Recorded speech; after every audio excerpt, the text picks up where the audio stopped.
তোমাৰ নিজৰ ৰাইট চাইডৰ যিটো চুক আছে এই চুকটোত নিজৰ মনটো স্থিৰ কৰি দিয়া।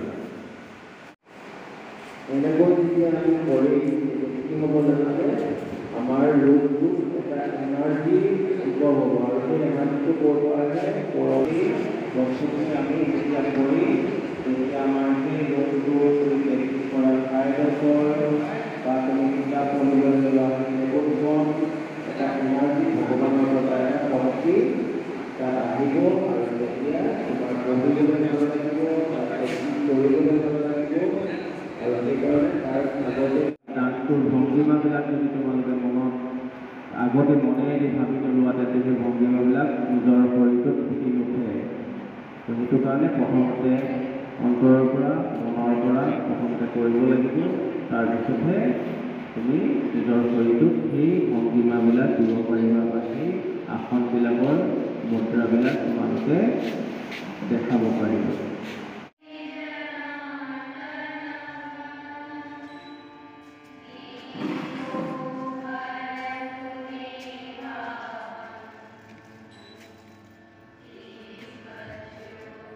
তাৰ কাৰণে মই সকলোৰে এই কাৰ্যসূচীত আমাৰ বিশেষকৈ ট্ৰেইনিং কৰোৱা হৈছে যে আমাৰ যিবিলাক প্ৰতিযোগিতা হয় সেই প্ৰতিযোগিতাবিলাক কেনেকৈ আমাৰ শিৱসাগৰ লগতে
দাও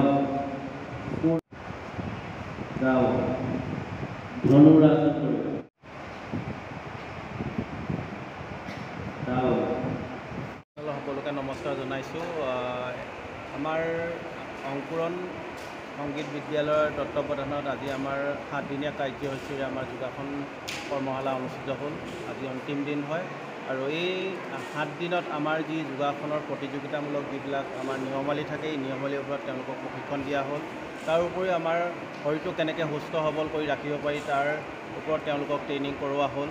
আৰু প্ৰায় আমাৰ প্ৰতিযোগী প্ৰায় 80-90 জনৰ মান হ'ব প্ৰতিযোগী অংশগ্ৰহণ কৰিছে। আমাৰ নাজিৰাকে আদি কৰি আমাৰ শিৱসাগৰ, যোৰহাট, গোলাঘাট, চৰাইদেউ, ধেমাজি, তো এই প্ৰতিযোগীসকল আমাৰ ইয়ালৈ আহি পিনি প্ৰশিক্ষণ ল'লে। তো আমি বহুতেই সৌভাগ্য যে আমাৰ এই অনুষ্ঠানটোত আমাৰ ইণ্টাৰনেশ্যনেল খেলুৱৈও এই প্ৰশিক্ষণ ল'বলৈ আহিলে। আৰু আশা কৰিছোঁ আগন্তুক দিনত যাতে নাজিৰাৰ খেলুৱৈসকল বা এই বিদ্যালয়ৰ খেলুৱৈসকলেও যাতে আগবাঢ়ি যাব পাৰে, ৰাষ্ট্ৰীয় পৰ্যায়ত জিলিকি উঠিব পাৰে, আন্তঃৰাষ্ট্ৰীয় পৰ্যায়ত জিলিকি উঠিব পাৰে। তাৰ কাৰণে আমি এই বিদ্যালয়ৰ লগত আমি সহায় সহযোগিতা আগবঢ়াম। আৰু শিৱসাগৰ যোগাসন ক্ৰীড়া সন্থাৰ লগত আছে। আৰু আমাৰ বাইদেৱে বিশেষকৈ বহুত মোক ফোন কৰি আছিলে যে ট্ৰেইনিংটো কৰাবলৈ আহিব লাগিব। তো আমি ট্ৰেইনিংটো কৰাবৰ কাৰণে আমি চেষ্টা কৰিলোঁ। আৰু আগন্তুক দিনতো যাতে ইয়াতে আৰু এনেকুৱা ধৰণৰ অনুষ্ঠান হৈ থাকে আৰু তাত মই সহায় সহযোগিতা আগবঢ়াম।